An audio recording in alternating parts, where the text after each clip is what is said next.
नमस्कार, आप देख रहे हैं न्यूज 18 इंडिया। आपके साथ मैं हूं रवि ठाकुर। देश में कोरोना के नए वेरिएंट ओमिक्रॉन के मरीज की संख्या बढ़ती जा रही है। ऐसा इसलिए क्योंकि देश में ओमिक्रॉन का एक और मरीज मिला है। कोरोना के नए वेरिएंट ओमिक्रॉन का यह मरीज मुंबई में मिला है, जो दक्षिण अफ्रीका से लौटा था। मुंबई में मिले इस मरीज के साथ ही देश में अब ओमिक्रॉन के मरीजों की संख्या 4 हो गई है। इससे पहले गुजरात के जामनगर में एक, कर्नाटक में ओमिक्रॉन के 2 मरीज मिल चुके हैं। एक एक कर ओमिक्रॉन के मरीजों की संख्या बढ़ रही है और इसे देखते हुए केंद्र सरकार ने राज्यों को अलर्ट कर दिया है। केंद्र सरकार ने राज्यों से कोरोना के दिशा निर्देशों का सख्ती से पालन कराने को कहा है।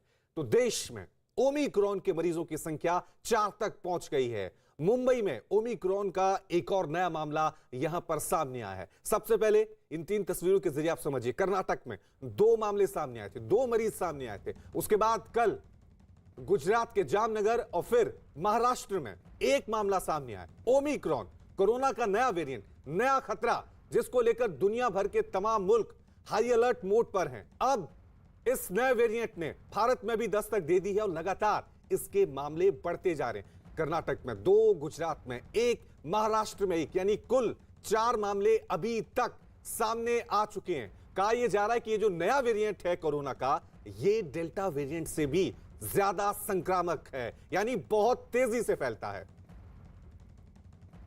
ओमिक्रॉन के बढ़ते खतरे को देखते हुए विदेश से आने वाले यात्रियों पर खास नजर रखी जा रही है, खास तौर पर उन देशों से आने वाले यात्रियों पर जहां ओमिक्रॉन तेजी से पैर पसार रहा है। मुंबई एयरपोर्ट पर भी दक्षिण अफ्रीका और यूरोप के कुछ देशों से आने वाले यात्रियों की जांच के लिए खास इंतजाम किए गए हैं।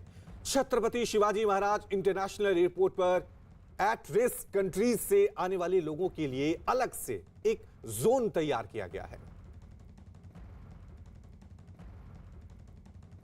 ओमिक्रॉन के खतरे को देखते हुए विदेशों से आने वाले जो यात्री हैं, उनके लिए किस तरह से एक सेफ पैसेज तैयार किया गया है इंटरनेशनल एयरपोर्ट के अंदर, वो हम आपको दिखाना चाहते हैं। सबसे अहम बात यह कि न्यूज 18 इंडिया पर आप सबसे पहली बार देखेंगे कि इंटरनेशनल एयरपोर्ट पर किस तरह से जो रिस्क कंट्री हैं, वहां से जो आने वाले पैसेंजर्स हैं, उनके लिए क्या व्यवस्था की गई है, उनके टेस्टिंग के लिए क्या व्यवस्था की गई है। ये जो पैसेज पूरा आप देख रहे हैं, ये आइसोलेटेड एक जगह पैसेज बनाया गया हुआ है, जहां पर एट रिस्क कंट्रीज से आने वाले केवल पैसेंजर्स ही बाहर आ सकते हैं। एयरपोर्ट का आप हिस्सा देख रहे हैं। जैसे ही फ्लाइट यहां पर पहुंचती है, इसके बाद यात्री उतरते हैं, तो उनके लिए सीधे वहां पर कोई मौजूद नहीं रहेगा, बस उन्हें सुरक्षा के साथ इस हिस्से में लेकर आएगी और इस हिस्से से ये एट रिस्क कंट्रीज के आने वाले पैसेंजर्स के लिए जो पैसेज है वो बनाया गया है, केवल वही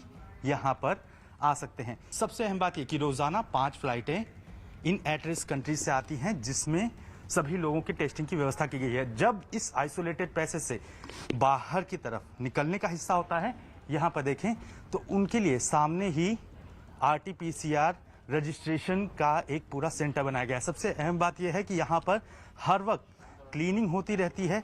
कोई भी फ्लाइट आएगी, उसके सारे पैसेंजर्स को यहां पहुंचाया जाता है।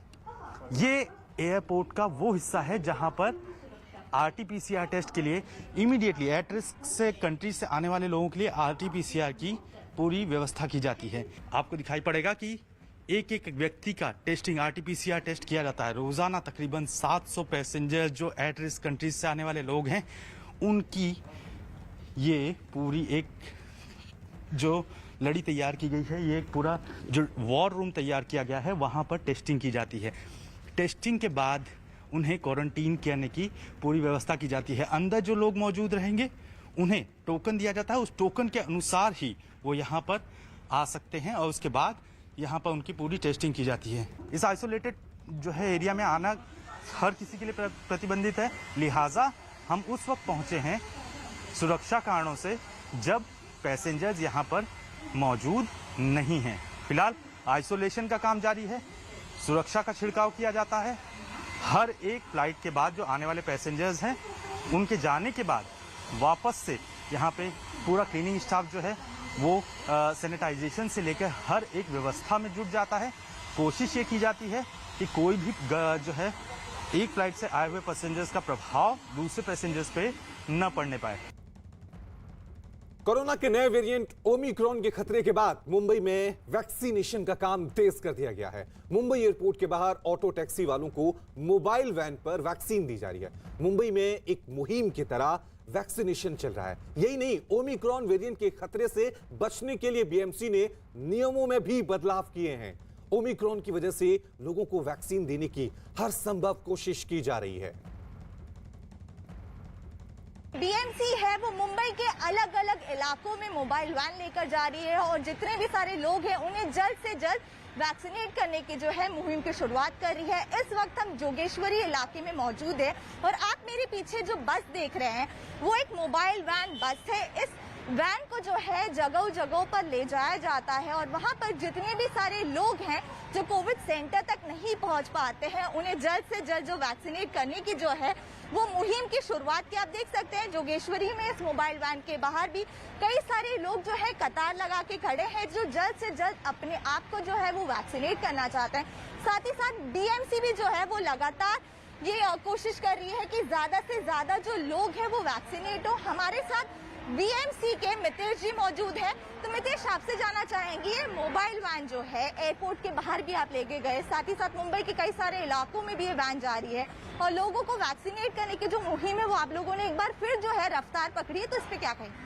जोगेश्वरी और अंधेरी ईस्ट एरिया में हमारी वैन काफ़ी जगह घूमती रहती है। ऐसे रिमोट एरिया लाइक स्लम्स हो गया या पॉकेट्स एरिया जहाँ पे सेंटर नहीं है वैक्सीनेशन का, वहाँ पे हम गाड़ी पार्क करते हैं और उनके लोकल कोई लीडर रहते हैं उनको बता देते कि हमारी गाड़ी है सुबह 10 से लेकर 5 बजे तक, आप सबको इन्फॉर्म कर दो और यहाँ पे वैक्सीनेट करने आ सकते हो।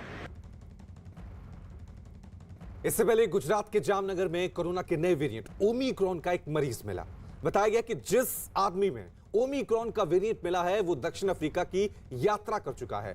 यह भी बताया गया कि 28 तारीख को वो अहमदाबाद एयरपोर्ट पे उतरा था। उसके बाद 29 तारीख को उसके गले में दर्द की शिकायत, 30 तारीख को आरटीपीसीआर टेस्ट कराया गया था जिसमें कोरोना होने के बाद सामने आई। जांच के लिए कुछ सैंपल पुणे भेजे गए थे जहां से ओमिक्रॉन होने के बाद सामने आई। बताया गया कि यात्री अहमदाबाद से जामनगर सड़क के रास्ते पहुंचा। अब इस यात्री के संपर्क में उसके परिवार और बाकी लोगों की जांच भी की जा रही है। साथ ही सभी लोगों को आइसोलेशन में रखा गया है। इनमें हाई रिस्क वाले 8 लोगों और लो रिस्क वाले 31 लोगों की पहचान की गई है।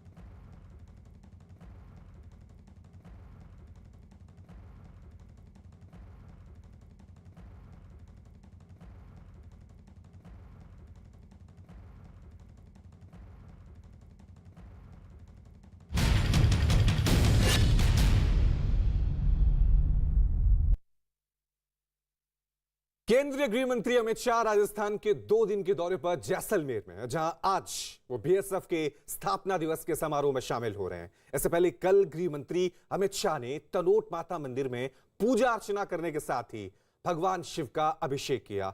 अमित शाह ने पाकिस्तान सीमा के नजदीक रोहिताश बॉर्डर पर आउटपोस्ट का दौरा किया और सीमा सुरक्षा बल के जवानों के साथ बातचीत भी की। अमित शाह भारत पाकिस्तान बॉर्डर पर भी गए और सुरक्षा का जायजा लिया। इसके बाद उन्होंने सैनिक सम्मेलन में जवानों को भरोसा दिया कि 1 साल में 100 दिन जवान अपने परिवार के साथ रह सकें, इसकी व्यवस्था की जा रही है। यही नहीं, अमित शाह ने जैसलमेर में जवानों के साथ डिनर किया और उनसे बातचीत भी की। इस दौरान केंद्रीय मंत्री गजेंद्र सिंह शेखावत भी उनके साथ मौजूद रहे।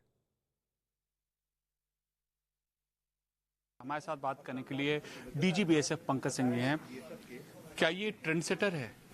ये अवश्य ट्रेंड सेटर ही नहीं, ये गृह मंत्री महोदय पहले भी कर चुके हैं और आपने देखा होगा कश्मीर में जाके भी इन्होंने सीआरपी के एक बहुत ही स्ट्रैटेजिक पोस्ट पे पुलवामा में जाके इस जवानों के साथ रात्रि व्यतीत की और न केवल सीआरपी बल्कि वहाँ उन्होंने सीआरपी, बीएसएफ, आर्मी सारे जवानों को बुलाया और उनको उद्बोधित किया और एक प्रोत्साहित किया कि देश की सुरक्षा के अहम काम में जो आप लोग लगे हुए हैं, सरकार आपके बिल्कुल साथ है और आपका जो कुछ भी इसमें इम्प्रूवमेंट करना होगा, क्या वो रहवासी व्यवस्था में या टेक्नोलॉजी में या किसी भी चीज़ के इम्प्रूवमेंट सरकार आपके साथ रहेगी। हमने देखा कि गृह मंत्री जवानों के बैरक में गए और भोजन जब कर रहे थे तो महिला जो कर्मी थे उनके साथ संवाद किया, पूछा कहाँ हो, महिला बैरक की व्यवस्था क्या है, किस तरीके से है। तो इस नजरिए को इस संवेदनशील और बेहद कठिन परिस्थितियों वाली चौकी में किस तरीके से आप देखते हैं? नहीं, एक अत्यंत संवेदनशील दृष्टिकोण दिखाते हुए उन्होंने एक एक सिपाही जिसके साथ भी मिले बैठे, यहाँ चाहे ब्रीफिंग वाली जगह जहाँ गए उसके बारे में पूछा, कहाँ से आए हो, कोई दिक्कत है, परेशानी है, और एक सिस्टम के बारे में भी जो जानकारी ली है। और यहाँ जो रहवासी व्यवस्था है, जब भारत का गृह मंत्री खुद आके एक चौकी पे खुद जाके बैरक देखेगा और उनके जवानों के साथ खाएगा, तो एक बहुत ही बड़ा मोरल बूस्टर और मोटिवेशन का कारण बनेगा यहाँ के जवानों के लिए कि जो उद्देश्य हमको दिया गया है देश के बॉर्डर्स की सुरक्षा करने का और उनको एक सुरक्षित रखने का, उसको हम अवश्य ही अपनी पुरजोर से और जितना भी हम में सामर्थ्य है उससे निभाएंगे।